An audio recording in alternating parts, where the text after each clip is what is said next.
Тарих сахнасына көз жүгіртсек, өскен ұлттың өрби түсуіне рухани жаңғыруы дәлел. Әр халық, әр мемлекет ғасырлар бедерінде рухани жаңғырып, жаңарып отырады. Ал рухани жаңғыру мен жаңаруда білім берудің рөлі зор. Бүгінгі күні өзінің ұлттық болмысын сақтай отырып, болып жатқан жаңалықтарды қабылдай білген өздерінің білім сапасымен ұлттық бірыңғай тестілеуде жақсы нәтиже көрсетумен қатар, дарынды оқушыларын дайындауда республикаға танымал Тұрар Рысқұлов аудандағы қазақ мектептерінің қара шаңырақ атанған Шоқан Уәлиханов атындағы шағын орталықты орта мектебінің тарихымен де танысып көрейік. Білімдінің қолында алтын шырақ. Қай қоғамның да іргетасын қалайтын құндылықтардың бірі ол әрине білім. 21 ғасырда жас ұрпақ жаһандану үдерісінен шет қала алмайды. Күн сайын ғылыми жаңалықтармен толығып жатқан ақпараттық білімдік кеңістіктен керегін тауып ала білу, оның күнделікті тұрмыста, өмірде жарата білу қажеттігі бүгінгі шәкірттер бойында білім мен біліктің жаңа сапасын қалыптастыруда талап етеді. Ақын әрі ағартушы Мағжан Жұмабаев Қазақстан тағдыры келешекте қандай ел болуы да мектебінің қандай негізі құрылуынан барып тіріледі. Мектебімізді таза, сау, берік һәм өз жанымызға қабысатын, үйлесетін негізге құра білсек, келешегіміз үшін тайынбай-ақ серттесуге болады деген еді. Қазақ мектептерінің көшбасшысы әрі қара шаңырағы Шоқан Уәлиханов атындағы орта мектебі аудан орталығындағы ең алғашқы білім шаңырақтарының ішіндегі жағада тұрған жалғыз кемедей болатын. Ол орыс мектебінен 1968 жылдың тамыз айында бөлініп, өзінше шаңырақ көтерді. Білім ордасына қазақтың біртуар ұлы, ағартушы, ғалымы Шоқан Уәлихановтың есімінің берілуінің де өзіндік сыры бар.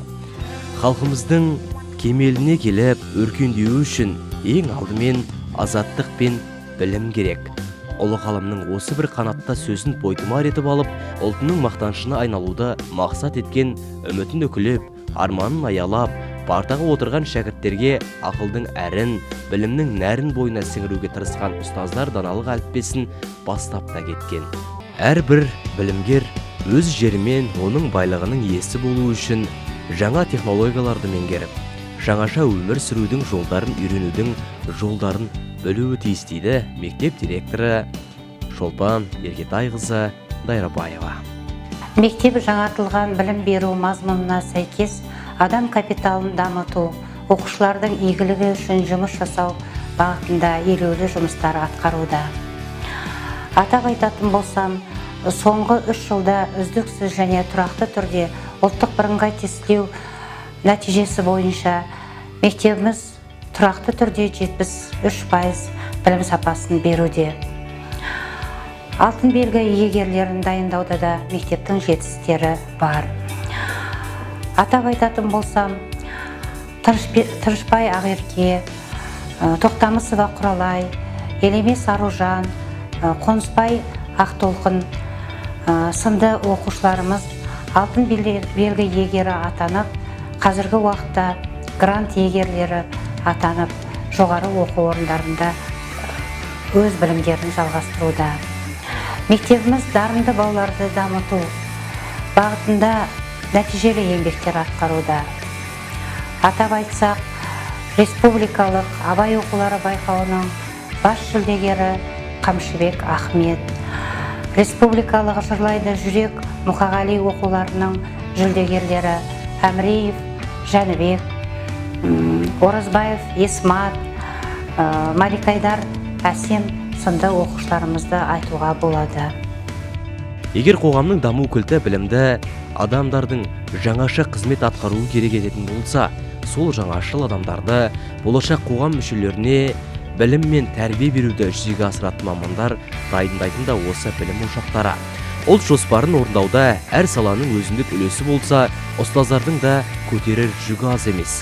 Елбасымыздың жас ұрпаққа жаңа қоғамға сай білім мен тәрбие беруде жаңа үдерістеріне көшкен бұл мектепте қазіргі таңда 43 ұстаз тәлім тәрбие беруде.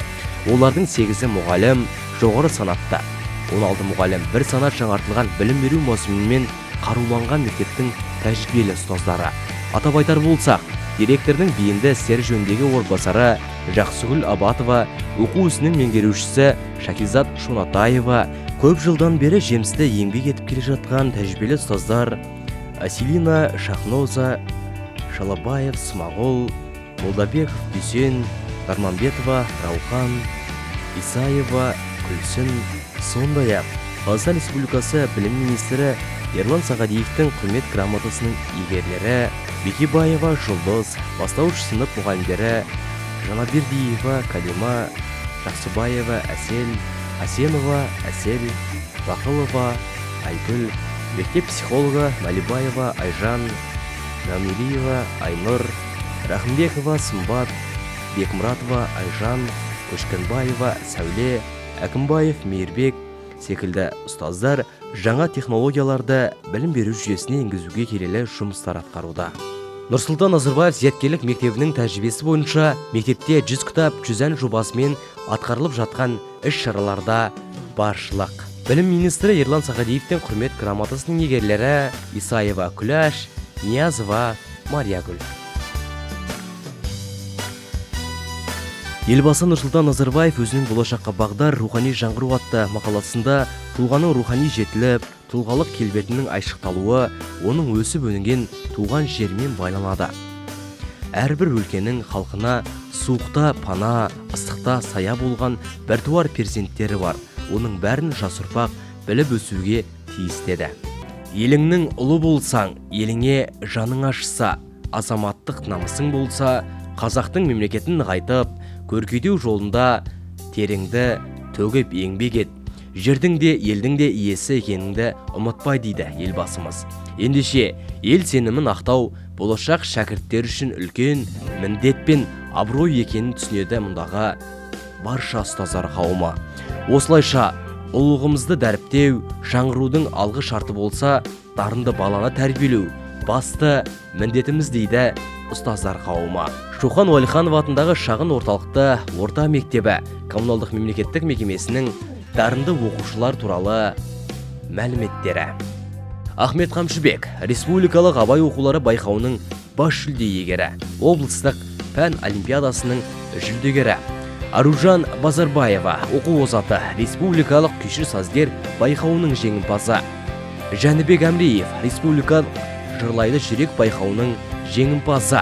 Есмат Оразбаев республикалық Ғұмырдария байқауының жеңімпазы. Жансая Молдашева республикалық Шарықта шырқа жас қыран ән байқауының жеңімпазы. Республикалық мәнерлеп оқу байқауының жеңімпазы. Диана Меркібек республикалық Ғұмырдария байқауының қол өнері бағыты бойынша жеңімпазы.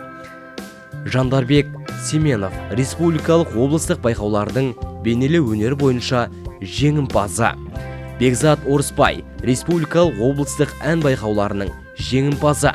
Әсем Малиқайдар республикалық Ғұмырдария байқауының жеңімпазы.